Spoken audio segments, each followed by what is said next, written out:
Jagat Kadya tugu Sinongarta nenggih Sang Raden Bratasena wau tugu Sinongarta tugu teges papan Sinokarta kang rinengga-rengga eling ing pangangkah arsa ngudi dhateng menapa ingkang dados werdine ilmu kasampurnan pramila tan wonten kang pinindeng lan tan wonten ingkang den dama-dama kejawi namung dawing Sang Guru nenggih Sang Tapa Begawan Druna Yodha Hyang Druna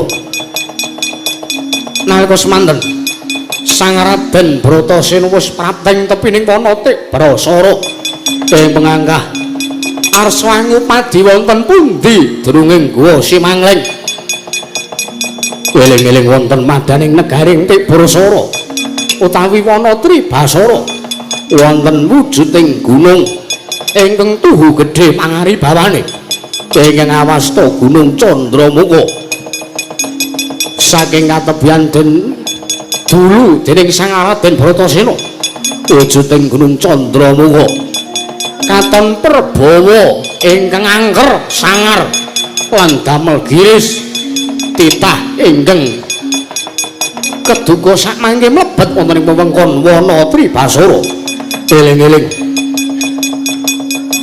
nalika semanten Sang Raden Bratasena sangka wis gedrenging tekad nggadahi ancas lan gegayuhan arsa gayuh ngilmu kasampurnan kawula sangkan paraning dumadi pramila nadyan kuncatan nyawa arsa den wujudi kocaping panggih sigra cancut taliwondo cancut arane cecincing taliwondo cetawet nalika semanten matek aji Bandung Bondowasa tilaran ingkang pamaning mandya jajan iki Sang Raden Harya Gandamana matek aji Bandung Bondowasa wungkal bener sikil tengen den balangake mencolot sadurunge antariksa bantol ingkang den pitak dening Sang Raden Bratasena cemplung sak sumur-sumur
Lho mandeg yo Kang.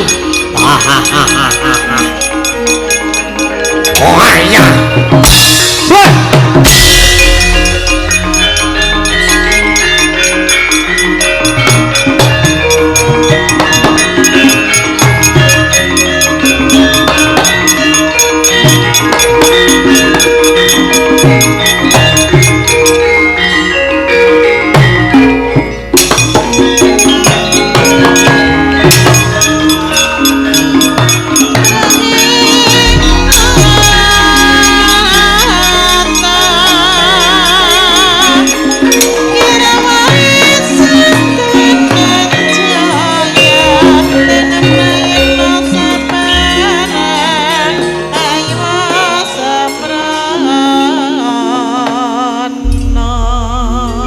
Anjrah ingkang puspitarum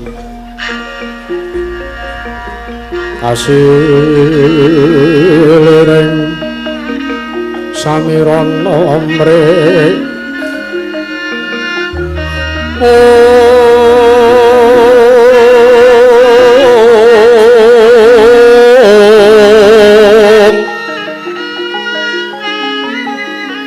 sekar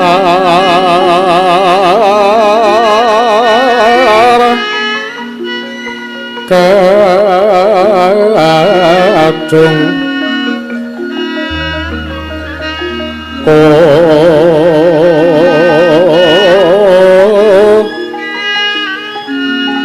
ngas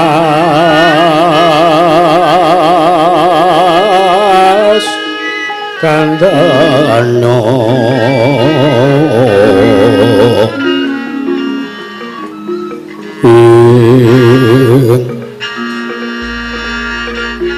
maweh araras paretnaning driya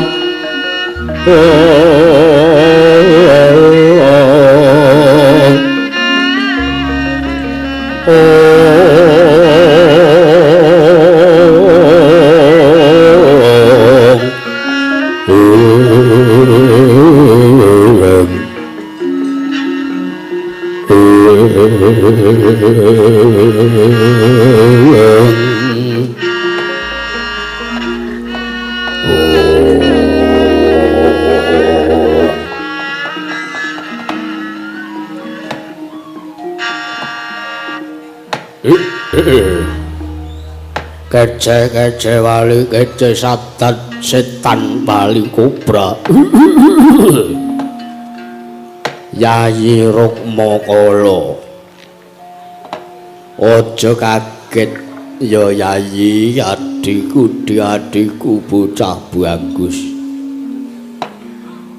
dina iki ya wektu iki pun Kakang kelawan Siadi kadangku Yayi Rukmakala tak kandhi munggah ana sak pucaking Harga Candramuka ingkang sekawit wusana Pandara wektu suwe wis mataun-taun pun Kakang lan Siadi urip ana ing Gunung Candramuka kewajibane awake dhewe kinen ngreksa sartane njaga kahanan ya wewengkoning wana Tribasara ya ing alas Tibrasara Yayi piye sadurunge aku matur ingkang luwih dawa lan ingkang luwih akeh nggonku matur luwih dhisik aku tak nanjihke karo Siadi lan aku tak nandhing kepiye apa ya kerasan sartane apa ya seneng nggonmu mapan ning wana Tribasara kene Yayi Rukmakala bujleng iblis lanak padha jek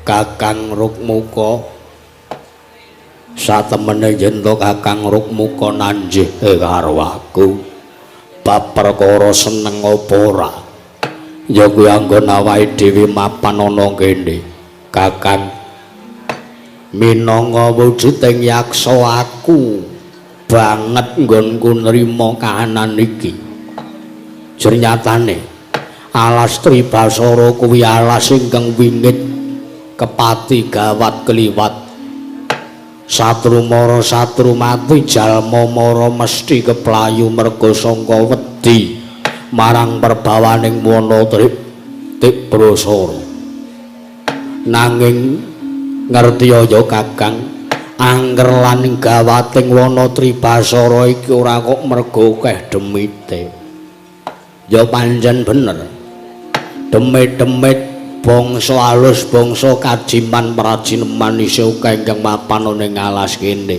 nanging nggonku matur ana ngersamu yen aku seneng mapan ning Wanatrik Tribasara iki merga sangka kahanan ingkang isih kajaga sartane durung diobak-obak dening tanganing menungsa Kang aku seneng Kang aku seneng merga alas kene isih wutuh alas kene durung dirusuhi alas kene durung dirusak dening menungsa ingkang patrape murang tata lan kejem ora duweni rasa mesake marang kahananing urip lan kahananing alam ya senajan to aku krungu kabar ning Nusa Jawa wis akeh alas ingkang wis dibabat dadi wujuding negara ning ngerti ya Kakang babar wisan aku ora duwe rasa gelo merga sangka aku nampa paukuman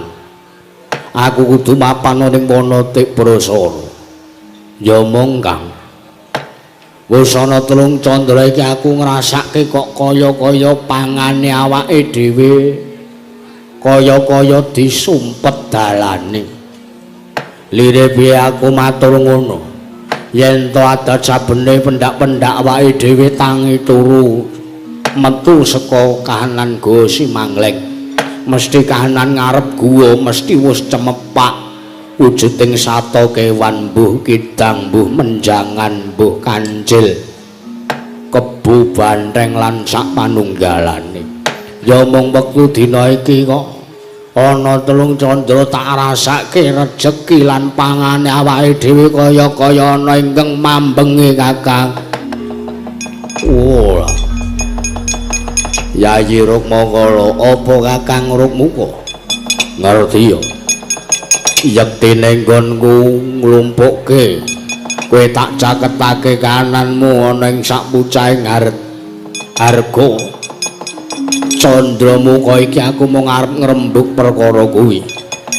Ya mung wingi-wingi aku arep matur ana ngersamu Di. Oh, ewet prekewa rasaku. Merga mundhak dikira sinengguh Rukmuka iki titahing Gusti yang ora isa nampa marang kahanan. Ning mangerti apa ingkang mbok aturke klebu apa ingkang mbok rasake iki padha kelawan apa ingkang sawetara wektu ya kananing wektu telung candra. Oh, aku ngrasake yen to dewa kaya-kaya mambengi marang pangane awake dhewe. Sik Kang, nek sampean nyalahke dewa sampean luput. Nek sampean ngluputke Jawata sampean kleru. Merga awake dhewe ning isa mapan ning kene iki ya merga saka keparenging dewa. Dadi awake dhewe mbok entuk pangan apa ora kuwi wis ngenteni lan jagake saka ngersane sing gawe urip. Awake dhewe ora mangan iki ya saka keparenge sing gawe urip. Ewadene awake dhewe mangan iki ya sing gawe urip ngeparengke awake dhewe golek pangan. Digampangke pangane awake dhewe kuwi ya kersaning Gusti. Pangane awake dhewe digawe angel ku ya saka ngersaning Gusti. Wo dadi ora sanggep yahu ya. Tak kira bab lelakon iki nek mung bab pangan awake dhewe iki ra kangelan. Ya Kang, tak kanthi golek alas liya ora sudi. Lho. Aku rawani nerak wewalering dewa.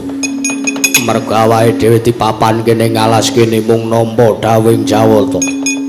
Yen to ngasi mengko awake dhewe nglencati lan lirwa ing pakaryan, oh dosa apa ingkang bakal disandhang. Ya wis, gandeng aku kuwi tinemu nom. Aku manut karo kersane Kakang Rukmuka. Ayo dititip priksa aku mambu kandaling menungso. Ayo wajan saya nyemelangi kanane Kang. Ayo.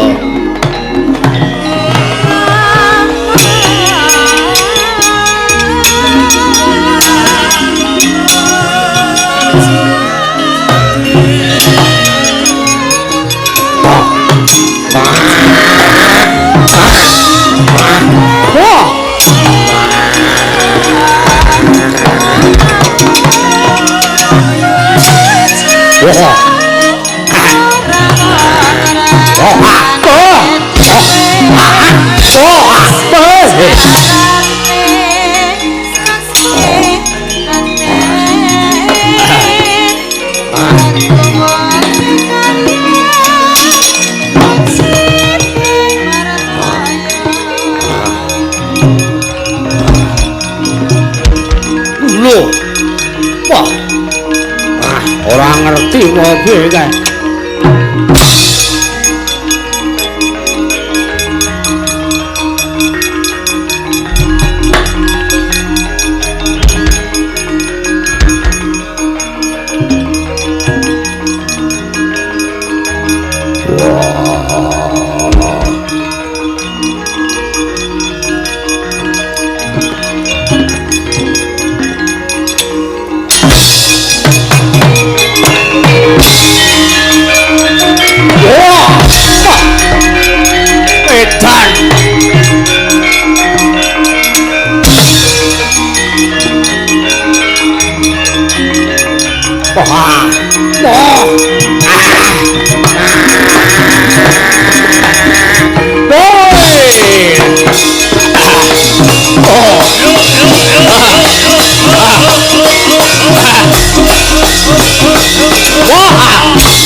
Mandek.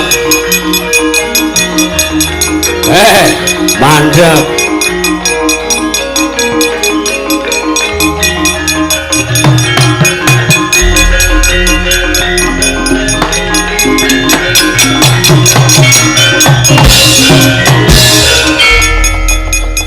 Wah. Idan. Nggonku. Lumaku. Arsa munggah ana ing Arga Candramuka. Lah kok tekono kaya-kaya ingkang mepalangi. Wah, tak sawang ora kasat netra ora ana wujude. Aku arep liwat dalan ngono aku ora iso kaya didangi. Liwat kene aku ya ora iso kaya ana ingkang ngedang-dang ya ana ingkang mepalangi. Wah, iki wujude apa?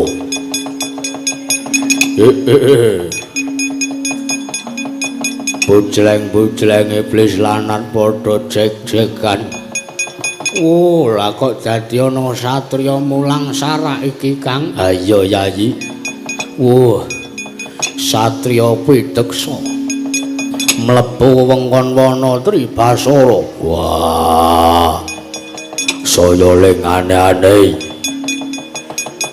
Ora ana wujude nanging ana suarane. Kowe bangsaning apa? Kowe wujude ngopo? Lingguh kene kok mah pendirangan gendandapan Raden mandheg Raden. Wah. Ana wujuding yaksa loro. Ana ingkang ningkemke netraku tumuli aku basa melek nyawang wujuding yaksa loro kuwi sapa wah jan wala menungso pancen murang tata kang iki apike piye ditakoni apik-apik sikik di yen to pancen niate apik nggone bakal mlebu wana Tribasara ya kudu nglungguhi bawa leksana lan uga kudu ngajen nanging yen to niate mung arep ngrusak ora sah cawe-cawe aku sing gaglak menungsane aku wae aku ngelih aku wae aku awak semene iki mung cocok dienggo wetengku Kang nek wetengmu kuwi keciliken kowe engko kewareken mah ora entek mah mung mubasir aku wae ya di kowe sing nom ngalah karo sing tuwa wah ora wae kudune sing tuwa kuwi sing ngalah kanggo sing nom kumangsane apa sampean iki kudune iso ngalah karo aku iki enek pangan iki enek menungsa iki menungsa iki mengko sisip sembrayan to mung arep gawe cintraka kahanan wana Tribasara aku sing bakal keduga ngundurke anakku sing ngalahke Kang yen aku sing iso ngalahke mengko aku sing mangan aku wae ya di aku kowe sing tuwa ki mbok yo ngalah lho pira-pira sing enom ki munjung karo wong tuwa kok rumangsamu apa aku wae sing mangan aku wae aku wae aku wae aku wae minggat menungsane wah jan bro kok bro mangsamu kancamu wah diuyak ae diuyak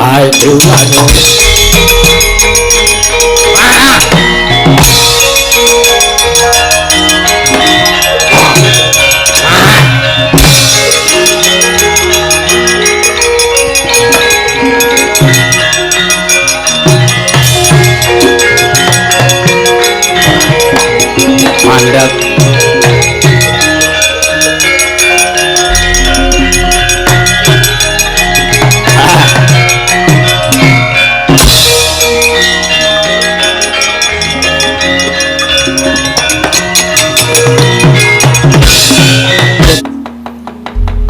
wah buta loro ngadang lakuku sapa praje kamu ngendi dang kamu wola parat kowe neng kene dayoh kok lah kok teko kowe malah ora ngajeni karo sing duwe omah kowe lesat iki awake gedhe pacane daginge akeh ya Kang sik to sing to gagas kok mengalu amah tok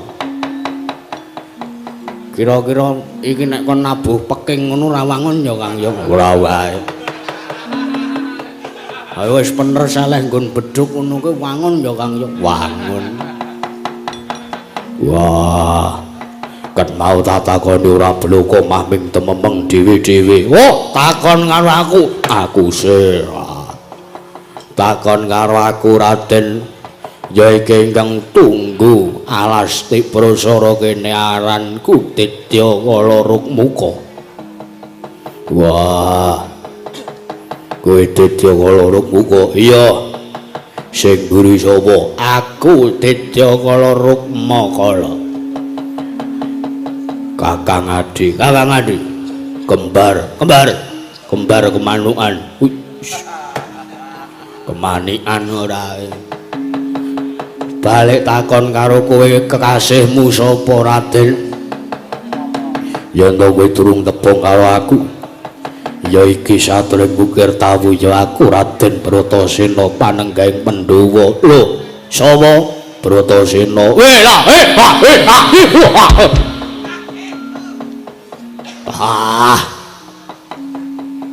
sapa mau sapa Raden wah buta kopoken aku Bratasena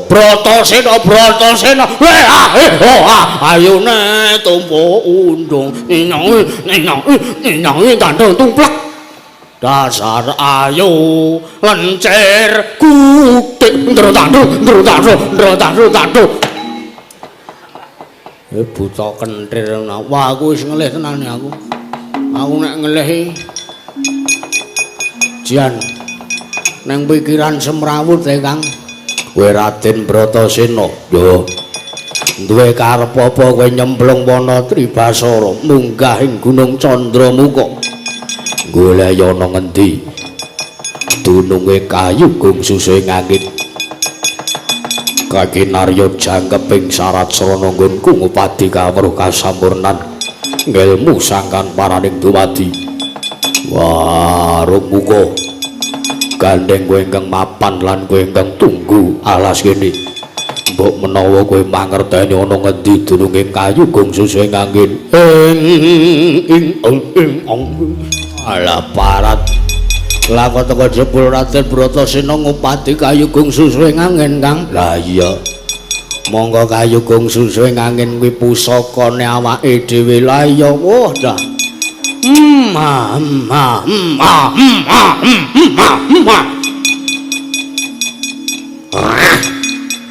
Menungso ora tatanan. Bratasena Rukmakala piye? Kowe tekan alas Tribasara kene ora ngerti sapa ingkang kagungan wujuding Kayugung Susih Angin. Wah, ora ngerti. Dawing guruku ya Durna bapakku aku mung kenen ngupati Kayugung Susih Angin. Kinarya srana nggonku bakal kelakon gayuh kawruh kasampurnan. Oh, ngerti oleh. Ngerti yo.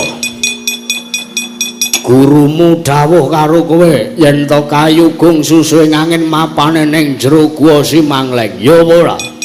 Dasar kepala nyata. Wah, bocah murang tata Kang. Piye? Kutuk marani sunduk Kang. Iwak kecemplung wuwu bocah siji iki. Den. Apa? Bangane kowe mengko dadi makan siangku. Luwung becik kowe bali yo. Wah, bali wi. Taunana Windana yen to durung kelakon panjang aku ora bakal bali. Wah, ngeyel. Nek ngono kowe wangkon. Mangerti yen to Kayugung Susih Angin sing mbok upadi kowe kagunganku ya kagungan kita berdua iki.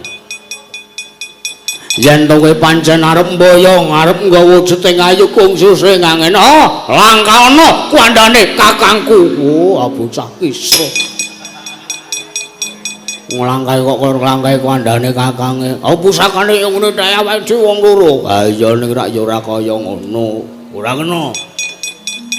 Langkana kandhane Rukmakala lan Rukmuka. Wah, pecah dasmu. Wah, edan. Wah. Oi, wah.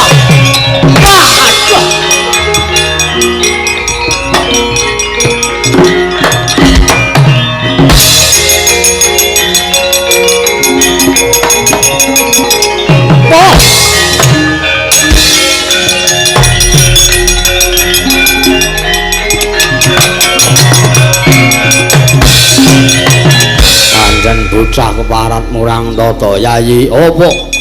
Oh, minggir tandangane sepira kuwate kae. Oh, wong loro angkrubut.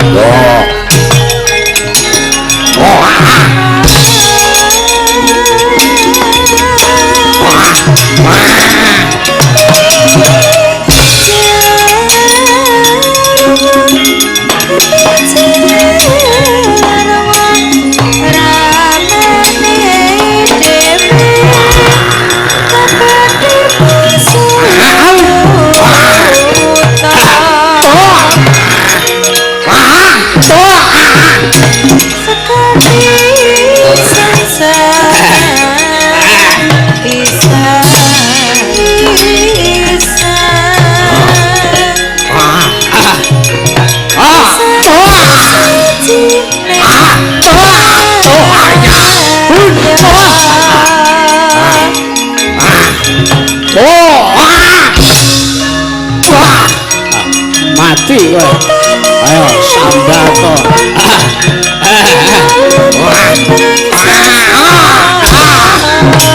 Ayo mati kowe. Oi, mati kowe. Ah, Sucung.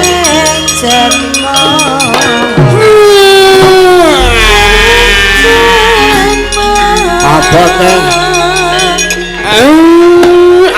Hoi! Ah, tibake. Hoi! Ah.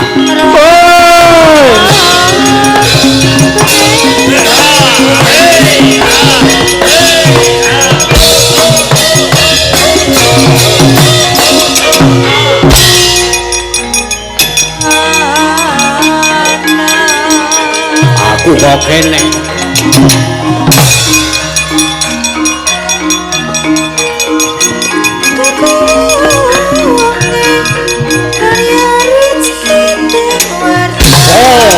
Mati kowe.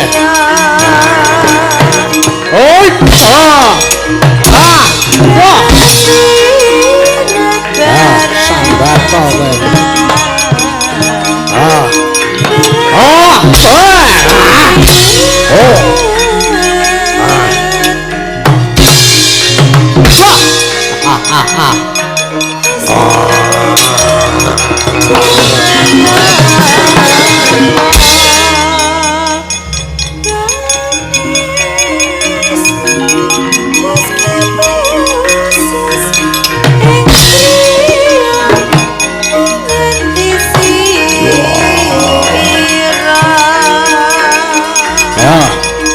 Sambat kowe. Mangsane apa? Oh iya. Oh ayah, sajak kowe. Oh. Kowe. Wah. Wah. Wah, iso males kowe.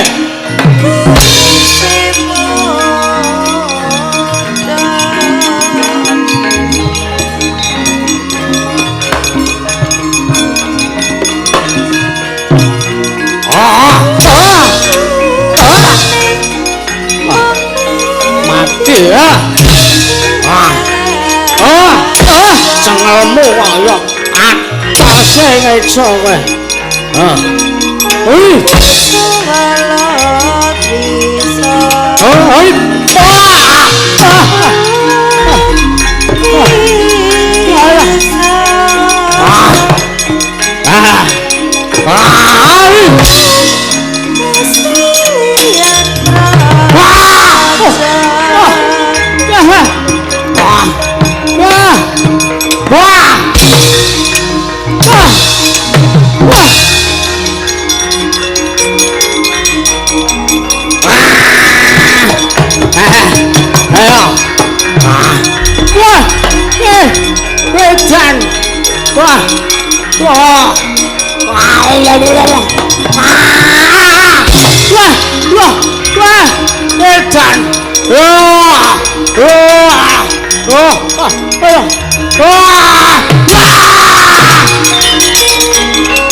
Sirna Marga layu nenggih yaksa kekalih Dedya Kala Rukmaka lan Rukmakala nalika semanten den dukumba mestakane dening Sang Raden Bratasena nalika semanten kawaning jagat gaweaning para dewa ical wujuding yaksa kalih badhar wenten nenggih Sang Hyang Bathara lan Sang Hyang Bathara Bayu.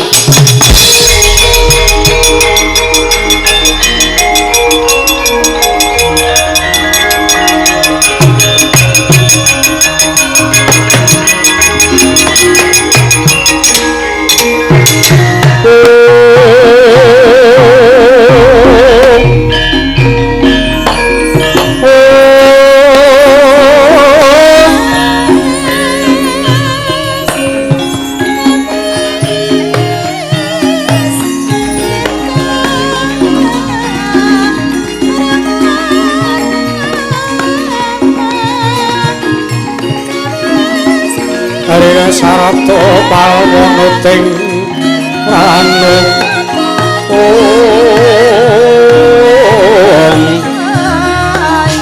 terus ing karsanira dene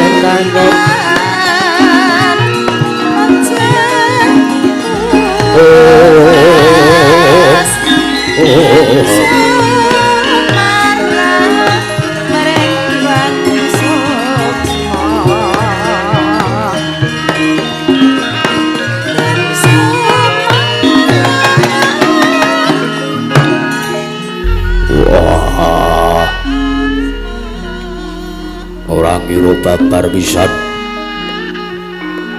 wujuding yaksa loro ilang pakedhepake teka inggih jumedhul saka Bantara ora pangling Indra kakekku lan Bayu bapakku ilahing Mas Tuhunama Sidam sekaring bawana langgeng kulup wayah ulun Bratasena ya nggih aja kaget ulun kang Ejawantah Bratasena anak ucap bagus ya aja kaget ulun ingkang prapta ingkang manukspa wujuding yaksa loro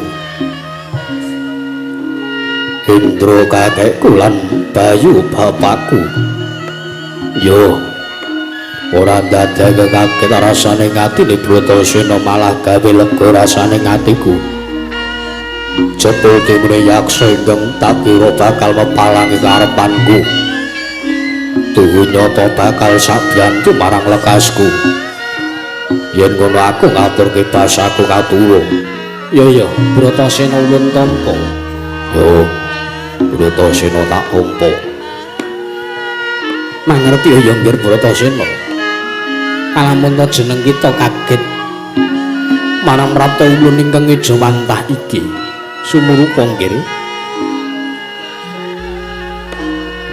yektine jeneng kita dhewe wis mangerteni yen ta yaksa loro mau sesingla ulun sakloron sak mengko jeneng para bakal ulun jarwani sak temene pralambitaning laku murih kasembadaning sedyanira ya sedya kita wis dumunung aning angganira pribadi kareping busananira peparingi dewa kang pancen beda kelawan sak pepadaning tumita iku minangka laku pratiti sing gegayuhan sartane jeneng kita Mboya diwenangake nganggep utawa meguru marang sapa wae lamun Mboya bisa merdeni marang pengageman kita kaya dawuh panjenengan ulun dene yen to sira rasa cetha marang werdine pengagem kita marata tumungkula sak mengko jeneng ulun ingkang bakal jarwani marang apa to kang sejati ingkang kita gayuh ingkang aran kayu gung susuing angin apa werdine Bratasena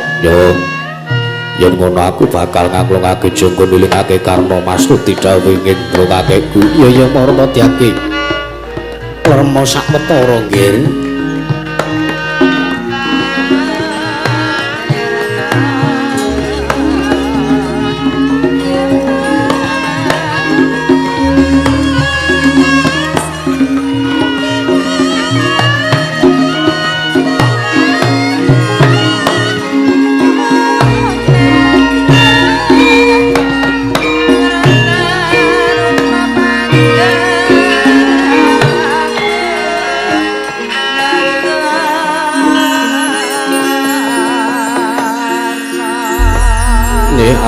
seswa umatur marang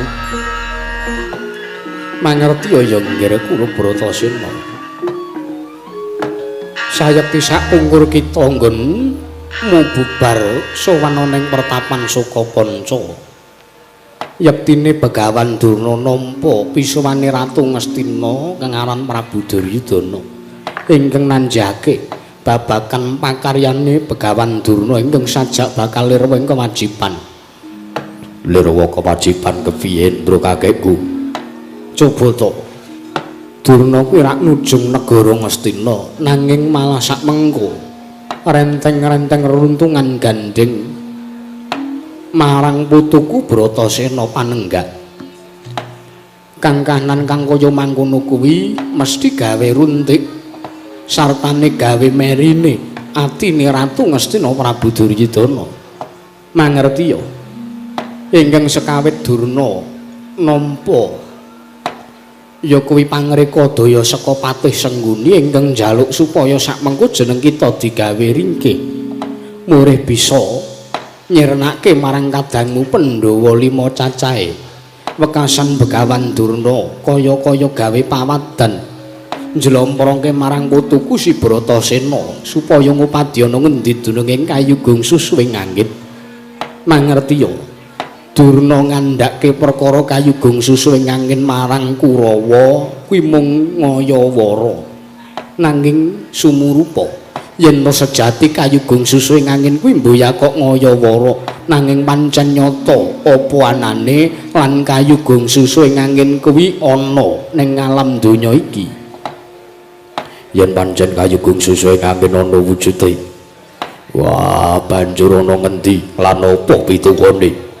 Yen to aku kudu mati nggonku bakal gawe wujude kayugung susuwing angin. Aku rawi ringo-ringo bakal tak wujudi hendra kakekku. Yektine kayugung susuwing angin kuwi mboya kok mawujud kaya dene kayu lumrah. Nanging mangerti ya. Yektine kayugung susuwing angin kuwi tembung sanepa. Tembung sanepa teges tembung sanepa kuwi dudu kok kanen sing saknyatane. Nanging kuwi tembung pralambita, tembung perlambang, tembung sanepan. Yen to ora setiti nggonmu ngonceki mesti bakal kejlomprong. Mula pengangkahe Durna utusan kelawan jeneng kita mlebu ning wewengkon Wanatri Basara kuwi ora kok mergo arep gawe ringkihe kita nanging pancen wujude kayugung susuwing angin kuwi ana. Wah, nek pancen ngendi kamu ana marata kaget terangno. Mangerti ya. Kayugung susuwing angin kuwi jarwane mangkene. Kayu kuwi teges karep utawa kajeng. Ya gegayuhan lan kekarepan. Gung wis ngarani tegese gedhe. Susuwing angin kuwi teges dalan mlebu metune napas. Ya napase menungso. Tegese piye? Tegese mangkin ninggir Bratasena. Kayugung susuwing angin kuwi werdine yen to jeneng kita duweni kekarepan, duweni kajeng, sartane utawa gegayuhan ingkang gedhe. Lan sakmengko gegayuhane kuwi dudu gegayuhan enteng, toh nyawa ibarate. Mula kang mangkono kudu disartani, sartane kudu dibarengi kanthi aringing napas lan lereming pancandriya. Banjur kena ngapa ta ulun ingkang matedhak ana ing ngarsa kita merga ulun iki minangka pralambita lan pralambang uga sasmita. Panca Indra ya pancandriyaning menungsa kuwi kudu digunakake kanthi bener lan becik. Yen to ngasih mengko kleru lan kesuwun ing dalan ingkang kleru, tundane bakal gawe kapitunaning titah, ya titah kuwi dhewe. Mula kang saka kuwi kayugung susuwing angin kuwi mboya kok mawujud nanging yen to pancen jeneng kita Bratasena kepengin ngupadi kawruh kasampurnan ngelmu sangkan maraning dumadi ya linambarana lambarana kanthi ati sing ikhlas lan penggalih ingkang wening. Aja ngangsa sartane aja kemudu kudu aja duweni rasa sakmengko ing rasa ingkang gedhuwuren, sabab rasa ingkang gedhuwuren kuwi mung gawe gelaning ati kita dhewe. Yo mula kang saka kuwi kayugung susuwing angin ingkang kudu mbok pratelake sartane kudu mbok ugemi lan mbok gegem sajroning uripmu selawase. Yen to jeneng kita duweni gegayuhan kanthi ana aringing napas lan lereming pancandriya kudu bisa meper marang bal-babaling kanepson Bratasena. Wah, lerem rasaku jebul tinemune apa ingkang dikandhake lan dingendikake dening Durna bapakku. Iki mau mung wujuding tembung sanepan. Iya, yektine mangkono. Banjur sapa ingkang bisa mertekke marang werdining sandanganku? Nggih mlaku. Marata Dyagi kanthi ana rasa pengati-ati sak mengko kelakon gayuh ngilmu kasampurnan uga bakal barengi kelakon nemokake werdine sandangan kita. Bratasena anakku ya yaktine pancen ingkang dingendikake dening Indra kakekmu iki mau bener lan mangertiya gandeng sak mengko jeneng kita Bratasena anakku wis gelem nuku kanugrahan iki sartane wis gelem ngupati apa sing dadi werdining kayugung susu ing angin sumurupa. Wah, ulun bakal maringi wujuding kanugrahan sartane ulun bakal maringi bebungah marang jeneng kita ingkang sepisan wujuding mustika ali-ali manik candrama ingkang dayane yen to jeneng kita Bratasena mlebu nyemplung ana ing segara dayane bakal keduga bisa gawe sak mengko bisa gawe tentrem sartane ayem ora ana alangan swiji apa teges nggonmu mapan ing samudra tan prabeda nalikane mapan ing daratan.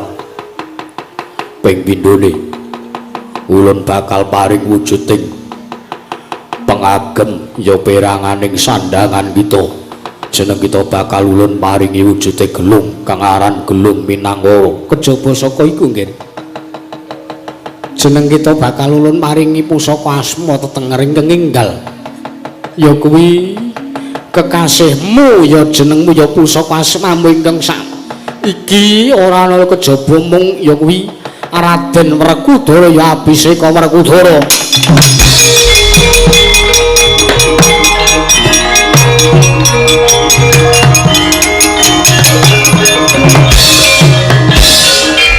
Wah, aku kaparingan teteng Raden Werkudara. Ya, Bratasena ya.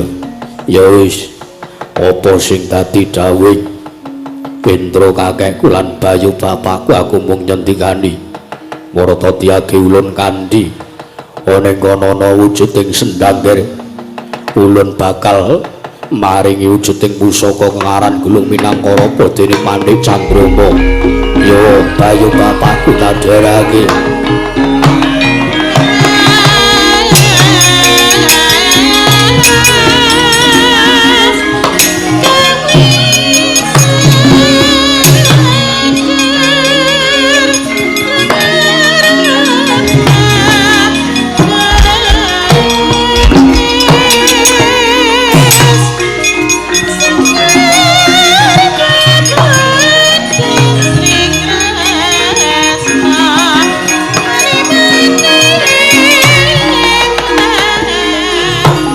Wis mapan tepining tlaga nenggih Sang Hyang Bathara Bayu denya maring srana marang putra nenggiri Sang Bratasena ya Sang Abiseka Werkudara. Nalika semanten Sang Bratasena sigra tumungkul angeningaken cipta Dyan Bayu Suta ya murwani karya nenggih Sang Hyang Bathara Bayu sinartan paring wisik werdining sarana angles risang Bayu Suta wau sarenge mut sakalangkung umum dene tanwara moksane kang nawung arya kajagra dumulap dhateng tirta ingkang mampananing madaning tlaga yen jatine Dyan Bratasena sinung gelung dadon jegreg anglo cita kesah saking tepining tlaga kang gumawang paning blenging nutramung pandhit ing sekala Sang Tapa Bukawandura.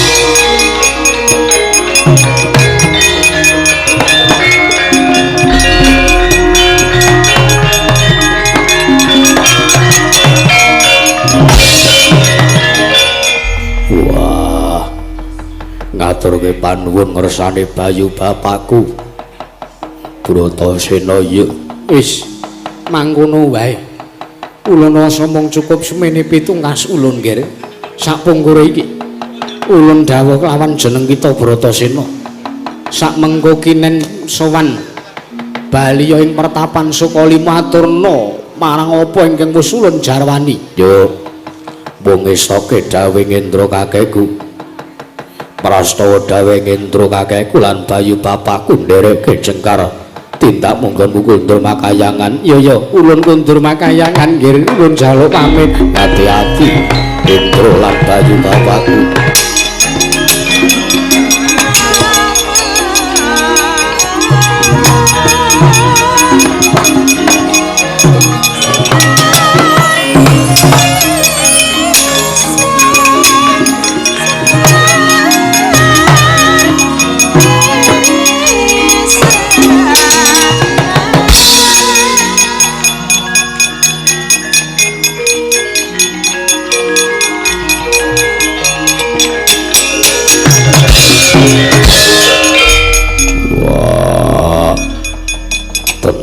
rasaku aku nyumurupi marang merdining kayu gung susuhe angin nuhoni dawing Durna bapakku wah Kumbayana bapakku aku Werkudara ingkang prapta ning pertapanmu Kumbayana bapakku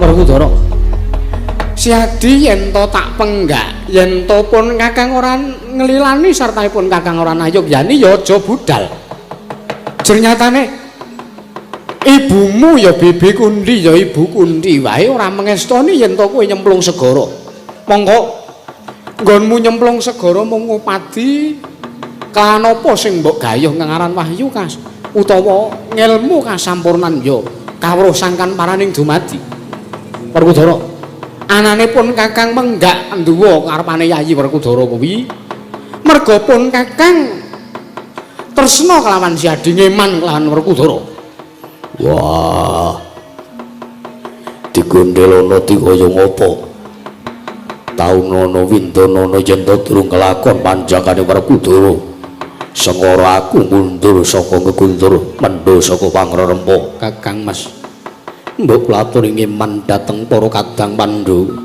menawi ngantos sak mangke para Pandhawa kecalan madu jengandika kakang Mas Jodipati lajeng badhe kados pundi durungipun para Pandhawa awit para Pandhawa ingkang sampun kecalan iki mrika ingkang kedungga saged damel sarana santosaning para Pandhawa kakang Mas kula aturi sak mangke meper mobal babaling kanemson sampun ngantos nglajengaken lampah jlamrung wonten dawuh bayi ngerti mawa wah anane Werkudara arep ngupadi ilmu kasampurnan kawruh sangkan paraning dumadi iki ora kok tanggo karepanku pribadi turta yen to pancen ibu Kundi ya Kundi babu ra mangestoni padha karo ya padha dene Kundi babu wis nerak marang sing dadi walore dhewe lho lire piye kok kowe ngomong kaya ngono kuwi piye siadi kok teko mestani yen to ibu Kundi nerak marang walore dhewe sebabe apa coba sing dawuh kelawan Werkudara supaya Werkudara nuhoni apa sing dadi dawuh guru kowe ora kejaba mung ibuku Kundi Talibrata iya kejaba sing saka kuwi ibu Kundi kuwi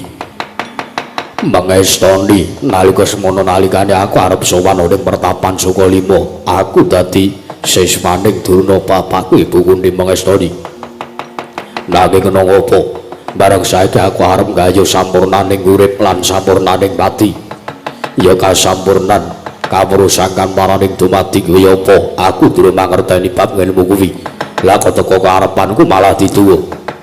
Tur meneh kekarepanku nggon kepengin gayung ilmu kasampurnan iki yen to kelakon ora tak nggo dhewe nanging dayane bakal sumrambah mring para Pandhawa perintah kakangku.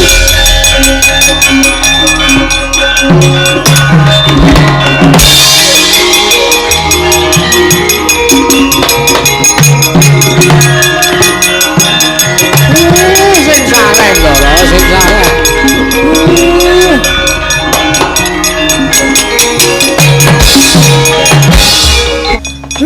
Nuwun sewu Ndara. Pancen watekanipun Kang Raka menika kados mekaten nika. Kula niku momong wiwit tesih wujud bungkus. Angele ra kira-kira. Mong-mongane angel. Mbasan pun medal saking sak jroning bungkus. Kang Raka niku nek ndek kekarepan ora iso gek nek kon mundur ora iso gek nek kon duwa. Ora iso diduwa, ora iso dipenggak. Kakang Semar kepiye yen to kahanane kaya mangkene? Mun to, mun to. Sedaya ingkang kelampah lan sedaya ingkang dipun lampahi dening para Pandhawa menika kula aturi pitados kalian Gusti Ngarya Loka. Merga sedaya menika namung saking ngarsaning Gusti lan sedaya badhe wangsul wonten kersaning Gusti ugi Ndara. Iya, nggih. Mula kang saking mriku sampeyan niku kedahe malah nyengkuyung, kudune malah nyengkuyung kalih lekase Kang Raka Njodipati. Arjuna wonten dawuh. Si Adi kuwi dadi panengah Pandhawa. Iya to? Inggih Koko Prabu. Kadangmu tuwa Njodipati ya si Werkudara kuwi siswane Begawan Durna. Inggih. Kamangka Pandhawa 5 klebu si Adi Madukara kuwi uga dadi siswane Bapa Durna ya pamanku Mbayana. Kena ngapa? Kena ngapa kadangmu tuwa dijlomrongke karo gurune kok kowe meneng wae tanggung jawabmu ning endi?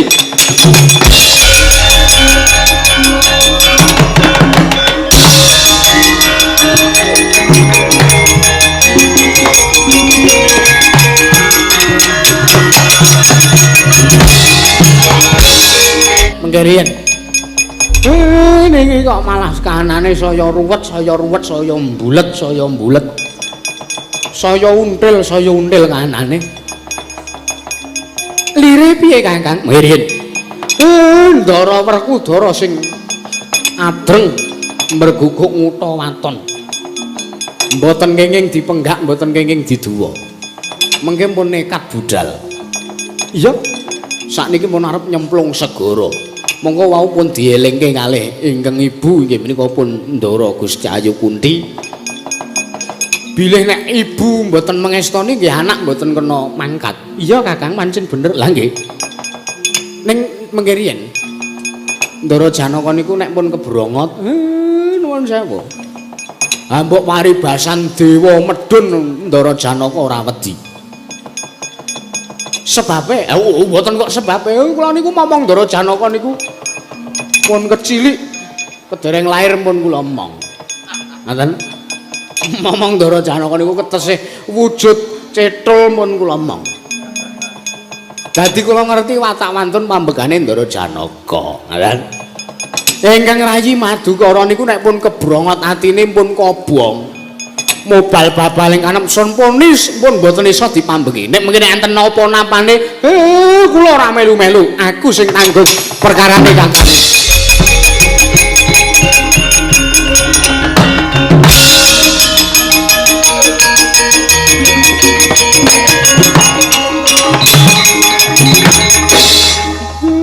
Aja do meneng wae kersanipun kon piye Mas? Ndaramu tutke. Dibagi tugas Gareng karo Petruk nyang Sukalima. Nggih, nggih. Terus aku kon nang omah, ora kowe melu aku. Waduh. Nanti tak jak ngetutke Ndara Werkudara ning segara. Segara Kidul. Ya mbuh mengko manut Ndara Werkudara.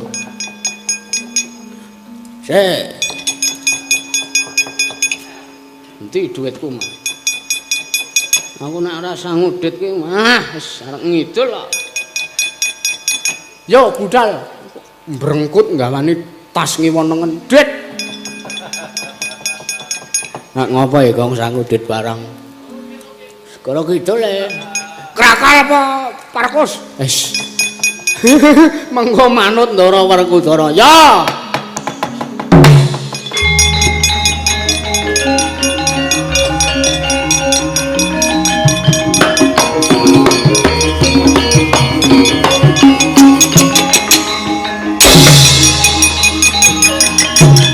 Antum kami. Ayo.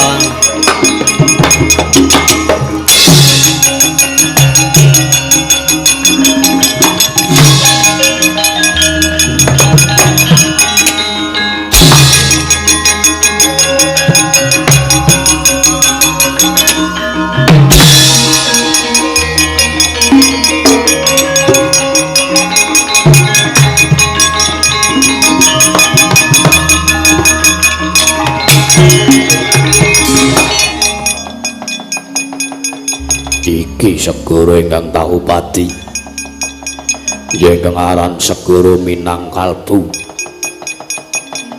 Ora sranta rasane atiku yen to ora gage nyemplung. Wah, babu wundi apuranan anakmu, apuranan Werkudara, apuranan Bratasena, apuranan Wijasena yen to kae kalumputanku karo babu wundi. Dimas, mandeg dhisik Dimas.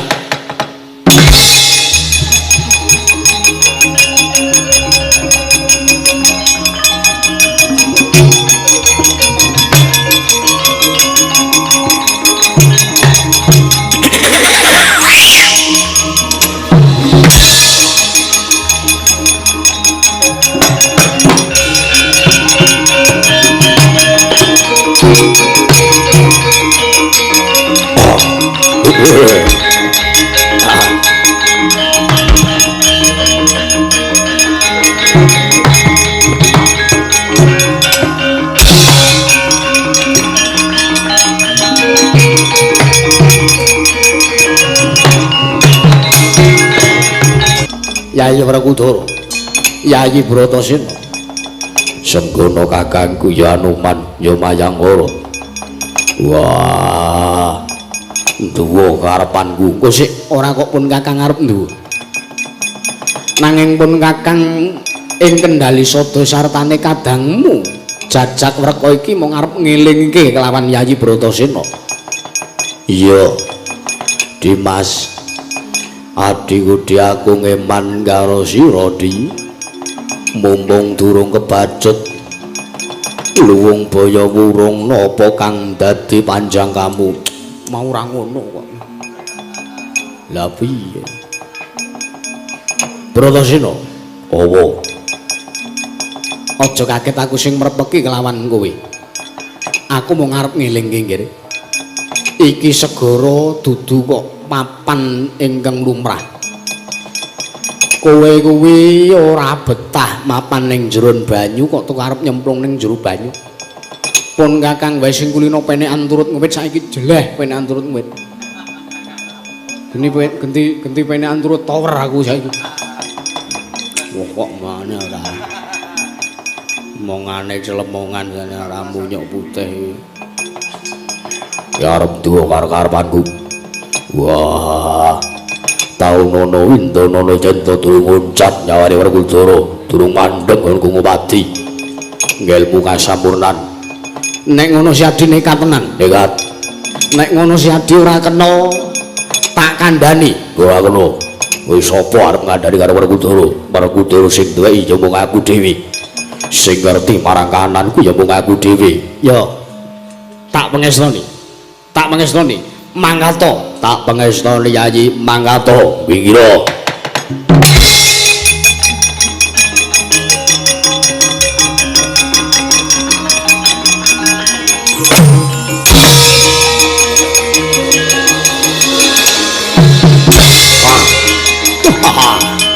Oh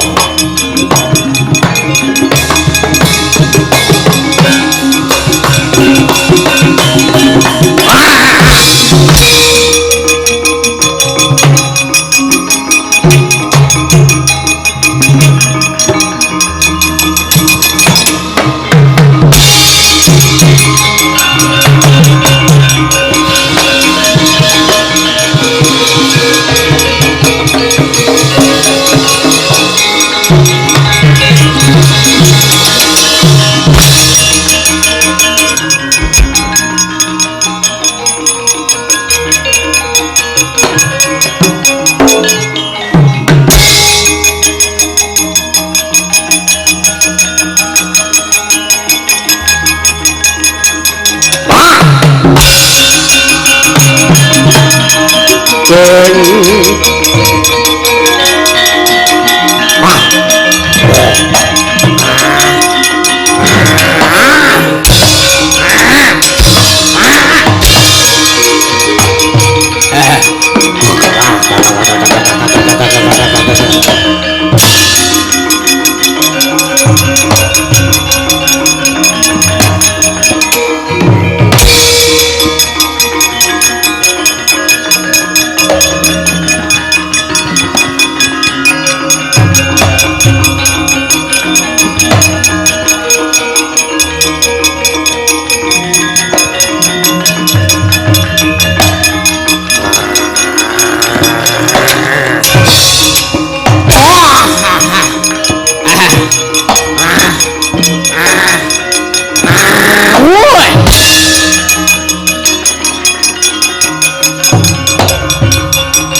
wis meh prateng palastra nenggiri Sang Werkudara ya Sang Bimasena sinaut dening naga Manembanawa bawaning samudra kidung denya nyembadani kruraning naga nalika semanten pinulet angganya Sang Naga kongsi kembut yekti mustan bisa nglawat Ari Sang Bimasena saya seru pamuleting naga denya anguntapake patine Ari Sang Bratasena kagiat kadara kasanri Sang Bima pusakaning Sang Werkudara kang aran Kuku Pancanaka nalika semanten dadya modot sakilan gedhene tumanduk ing caksuning naga kendho pamuleting sarpa tanggap risang Bayusuta sinebrak tutu ing naga kuwanda sigar dados kalih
rasane atine Werkudara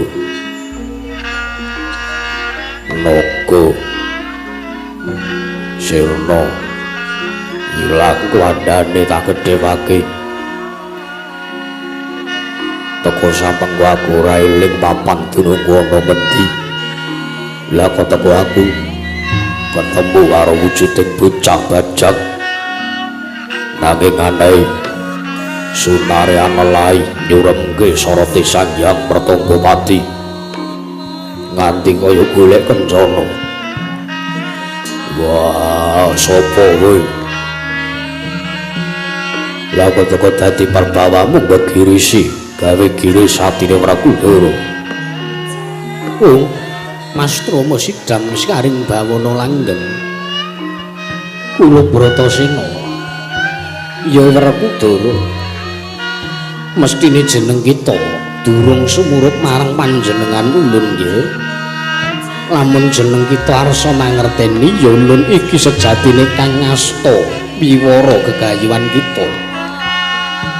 Wah. Luwih elok sartane mokal. Dene lagi iki ana bocah bajang.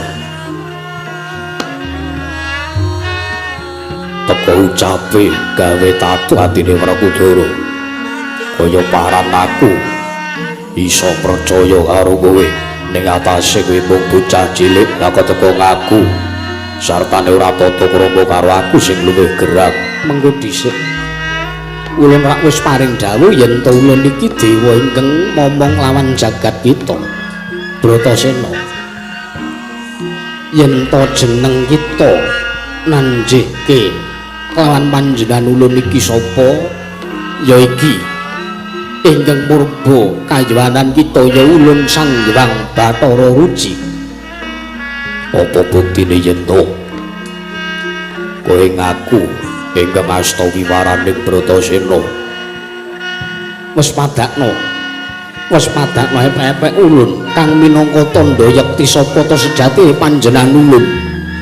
Nggih, Werkudara.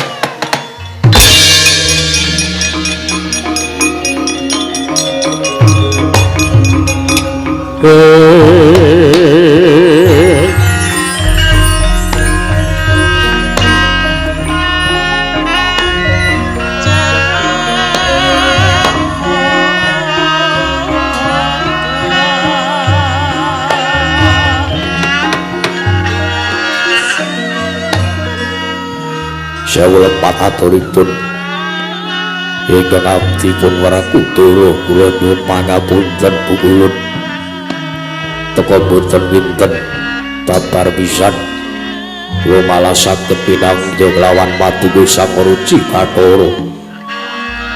Wah, kula ngaturaken sembah kula kunjuk kula Ruci Bathara sembah kula. Ya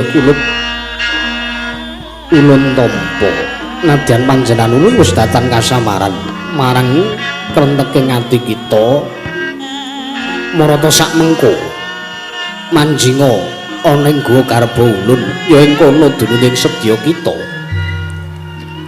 Wah, tangge kelampahipun akhiripun kula saged manjing wonten guwa garba Paduka sayatanipun bobot timbanging wujud boten timbang menawi Werkudara kaliyan Sang Ruci Bathara.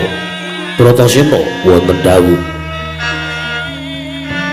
ayo kaduk mangenan sifat aja kaya mangkono, aja ngempuke watu ngatoske banyu nggih.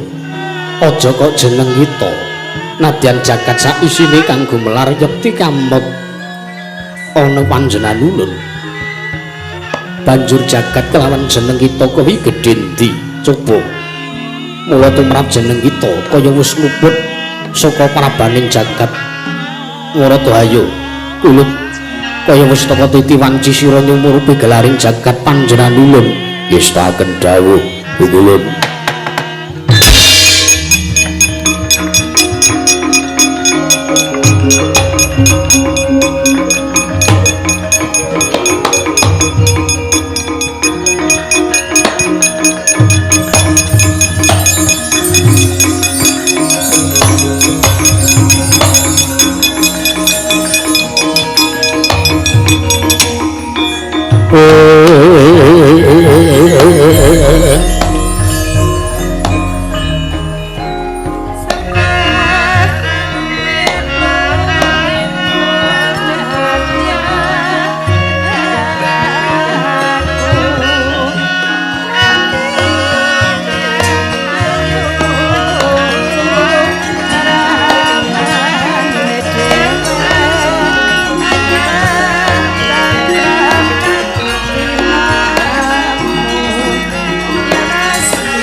Bratasena wonten timbalan apa ingkang jeneng kita sumurupi nalika manjing lingga garba ulun.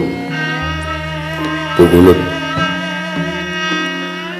nalika kula mapan wonten garba Paduka babar pisan boten samarepsaken paraning kiblat awit peteng dedet delimengan yaiku kang sinebut alam peteng nggih.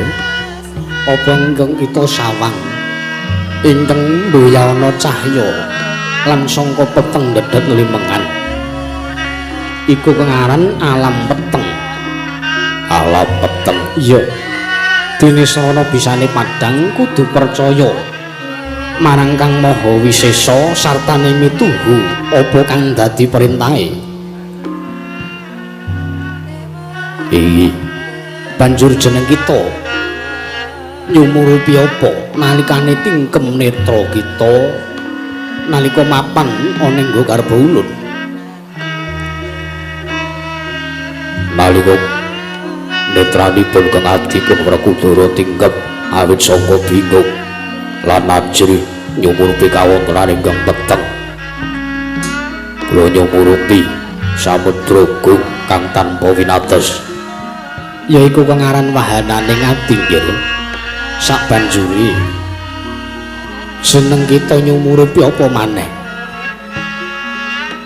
Wonten cahya gangsal perkawis punika wujuding menapa?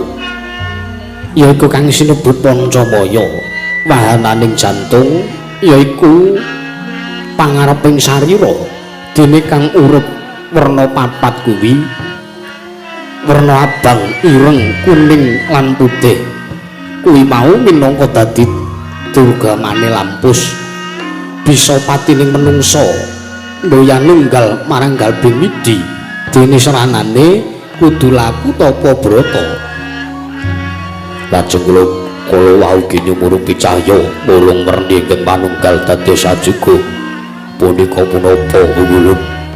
Yaiku kengaran Abramarkata, yaiku wahananing Hyang Wisesa, kawimbuhan wahananing mermana jatining rupa kang kadya retna muncar Abramarkata. Ana kang maya-maya iku yekti panunggaling dat kang misesa jagat gedhe ya jagat cilik. Lajeng sampage krana kathahing werni cahya. Wah, bingung manah kula kedah nyumurupi ingkang pundi? Mara wis padakna nggih. Pidhangetna. Sakliyane werna kuwi mau jeneng kita weruh apa? Wonten cahya kekados tawon gumana wening mawa prabawa hayem. Ya kang sira lati mawiku kang sinebut pramananing sukma. Kang kasat mata iku muhung permananing sih. Estine kaya simbaring kekayon, candrane kaya wayang kinudang, yaiku kang sinebut urip sakjroning pati, pati sakjroning urip. Pukulun. Wah, estu menawi samangke arep didhangaken kula mapan wonten ing garba paduka. Tartemtu kula boten nedya wangsul lan kula betah manjing garba paduka. Mengko dhisik ingkang jeneng kita sumurupi iki mau durung dikeparengake dening Pestining Kodrat. Sabab jeneng kita mung wenang ngicipi kamulyaning urip lan durung titi mangsa sira murut marang kasit dan jati. Sira mboya kena nggih mangsa mangertiya kang sira lakoni kabeh iki mau ya kang sira upadi kang aran banyu suci Perwitasari apa dene sastra Jendrahayu Ningrat. Yaiku ingkang apa ingkang kita sumurupi kuwi mau nggih. Makaten Pukulun. Ya. Wis yen mangkono sak mengko panjenengan bakal manjing sajugane nganggo kita nggih. Bratasena ya Werkudara.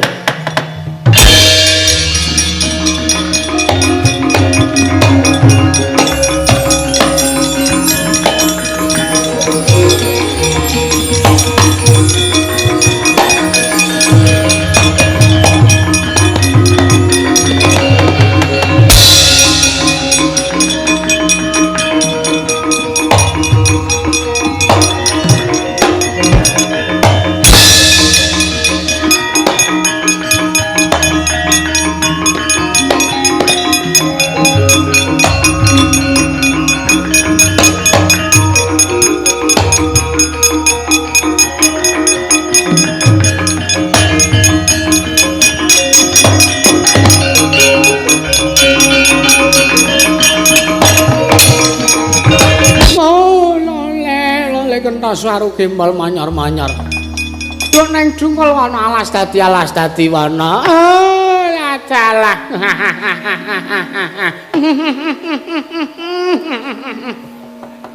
Ora pangling Janaka ingkang mungganing pecraban Sukalima nggih padha kanthi Raja Sapratamu. Bapadurna inggih wilujeng sowan kula. Lho, mengko sithik. Lah kok teko sak mengko. Kowe mengku sloga ingkang beda kelawan padatan. Ana apa? Sowan lah kok teko dadi malang kerik ning ngarepane wong tuamu. Nuwun sewu. Bapak Unemban. Panjenengan menika guru ingkang kados pundi? Menapa wonten jamak limalahipun ning ngatasipun gadhahi seswa kepingin gayuh ngilmu kamangka syarat senananipun kedah nyemplung segara. Menapa mboten naminipun menika njlumpurungaken dumateng murid, menapa mboten naminipun menika njlumpurungaken dhateng gesangipun Kakang Mas Werkudara.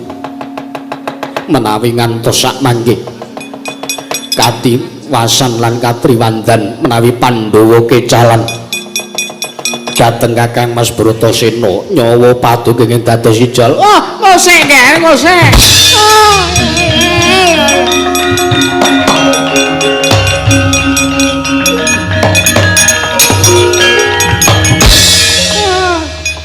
Janaka aja ngebyah-uyah ya kowe aja. Kowe aja njur menghakimi sakelmu dhewe karo bapakmu. Karo wong tuamu, aku ki sing meneh ngilmu karo kowe. Mboten idep. Ngilmu menika kagunganipun Gusti Kang Maha Kawasa. Paduka menika namung minangka lantaran. Mboten wonten gandeng cening sambung rapetipun.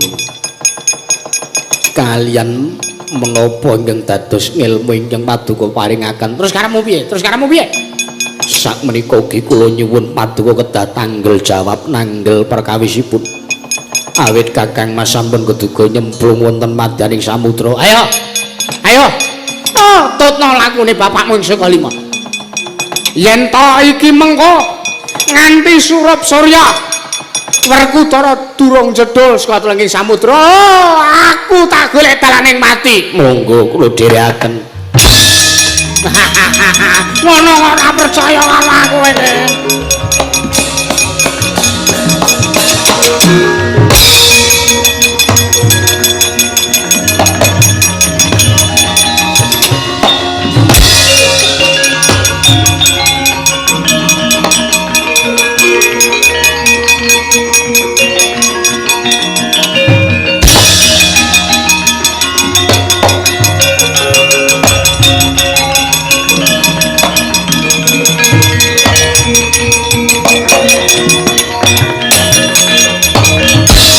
Wis prapteng tepi ning samudra nenggih Sang Tapa Begawan Durna.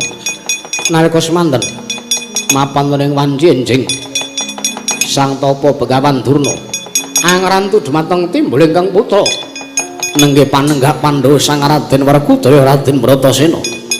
Dangu sangsaraning dangu dereng katon timbul ingkang putra Jadi Patri Sang Werkudara ngantos wekdal surup Surya sak mangke ngemuti dhateng kalenggan lan derajat minangka brahmana menawi ngelincati menawi dados sumpahe teges tetel kabrah manane pramila amilalu lampus nawidatan kasembatan kang sinedya nalika semanten wis prapting surup Surya Sang Tapa Begawan Durna ugi dereng nyumupi timbul ingkang putra kedadak Sang Tapa Begawan Durna nglalu ing pengangkah arsa nganyo tuwa wonten madaning samudra kadrekasan Sang Werkudara.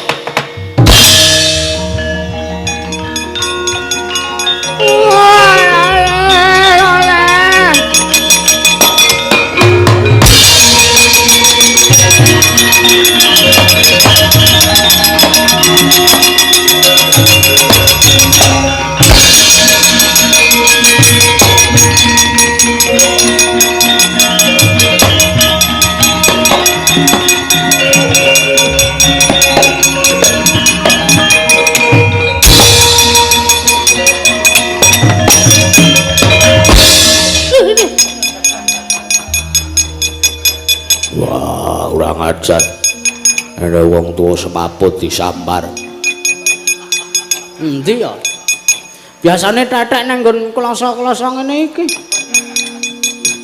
Iki sing enek ming wong mancing, Mas.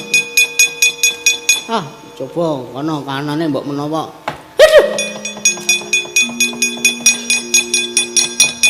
Pripun Den? Ajeng tumut mados pedotan napa? Rumangsa mopo? Kae Bapa Durna nglekareneng kono mbok sampar mbok sandung. Wah. Nika wau wong to? Wong. Wah lah. Kula kinten nek iwak keli ya. Duh, mesake. Loh. Pun mentas, Den? Wis. Pun entuk banyu wangi. Banyu wangi apa? Anu. Apa niku Prawatasari? Prawitasari. Ah nggih. Prawitasari kok Prawatasari, Pak. Lah niki pripun kok iso njekakar ngoten iki? Wah. Durna bapakku arep nglalu.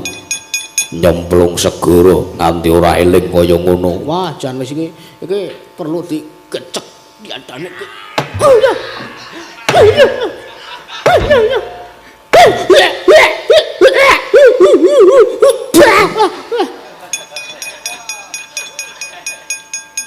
Ora pendhita wis tak entuti raine. Kok le manuh kurang ajar ora. Oh, perang udara.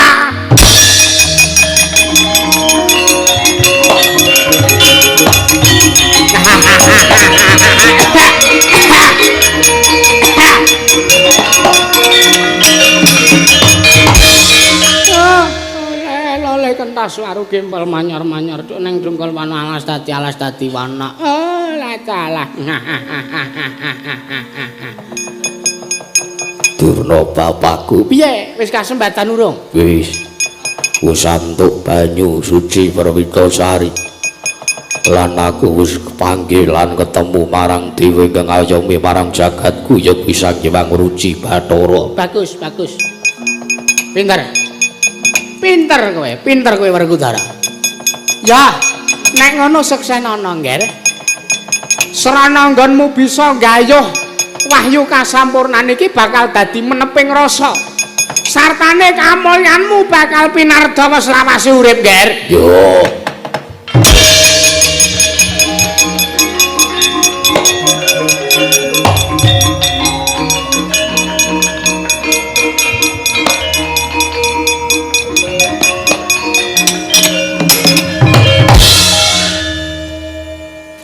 Arep nang ndi ta?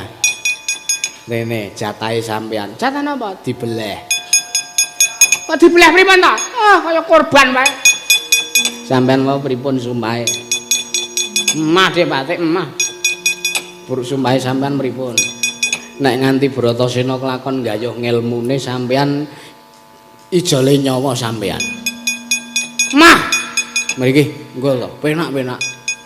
Kan lenggah teng kursi listrik. Engko Kakang Durna.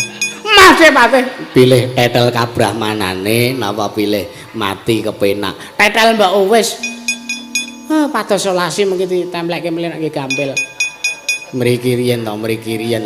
Mengki riyen ku ajeng nyawang segara. Wah jan. Segara entah nggih Dik Patih. Lah nggih. Wah ciptaan yang maha kuasa. Lah nggih kok ya segara nggih. Kayak pripun niki wau sidane? Napa? Kan lenggah teng kursi listrik niku. Mbak ya kursi wakil mawon. Kok kursi listrik senengane ora. Ampun ta Dik Patih, sedaya serana menika mengke kula padoske karti sampai kosanes kinarya damel ringkipun Pandhawa. Estu. Sampeyan ngomong karo ketap-ketip ngoten niku biasane sok ngapusi. Niki ora kok ngapusi, ning cen kula niku ciri ngeten iki, perjeh ngoten niku kan. Kok perjeh ora anane ora. Ayo tanggung jawab senane sampean ora. Sabar ta Dik Patih, sabar. Anak Prabu Duryudana pundi? Teng Kedatan Ngastina. Mun, kula tak matur kaya anak Prabu Duryudana mawon. Lah mangga.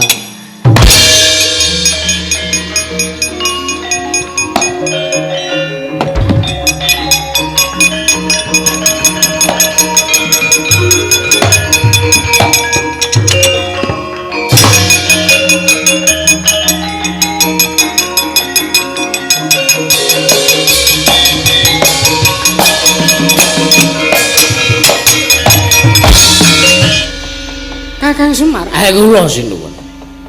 Sinuwun Kresna. Apa Kakang?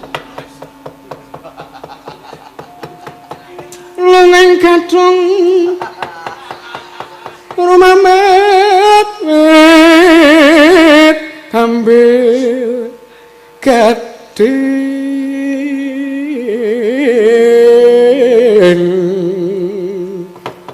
ana rondo endi wis nembang kok endi ra menyang sendang medak nyangking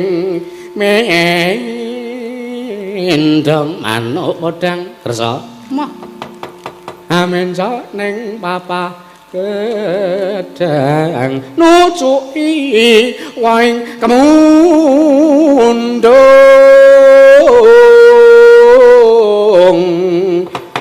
nyucuki waing kemundung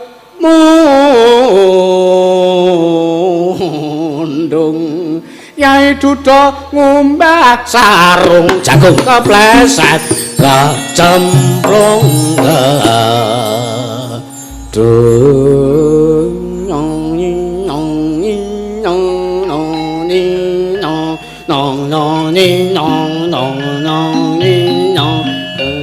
lungan gadul melu-melu nembangi ngapa ora Kakang Semar wonten dawuh kadangku Bratasena wis kelakon apa Kang Sinedya Kakang nderek mangayu bagya kula seneng to kula seneng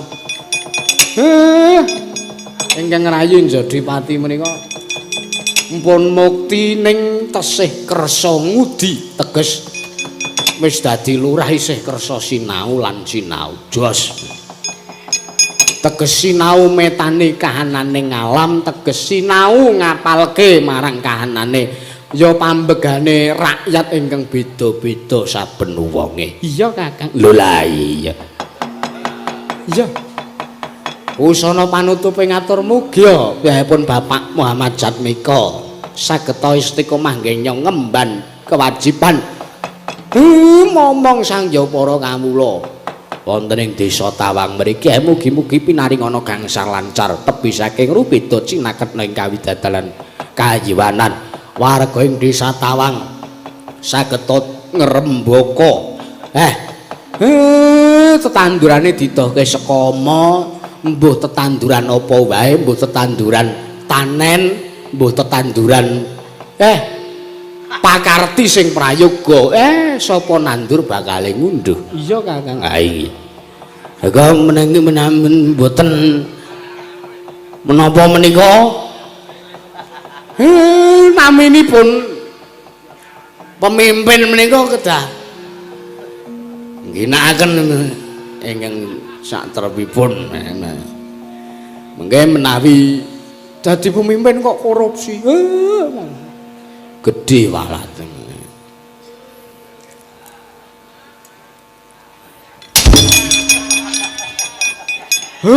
panutupe ngatur slamet sing nanggap slamet sing ditanggap slamet sing nonton tanggapan slamet sak kabeh-kabehane wancine wis paripurna kabeh-kabeh padha slamet ampun lali golekane sinuwun iya Kakang Semar iki jaya-jaya wijayanti ados saka rubita caket mring karahayon temah saged mbangun tresna kang sak temah dadi lara asmara nggih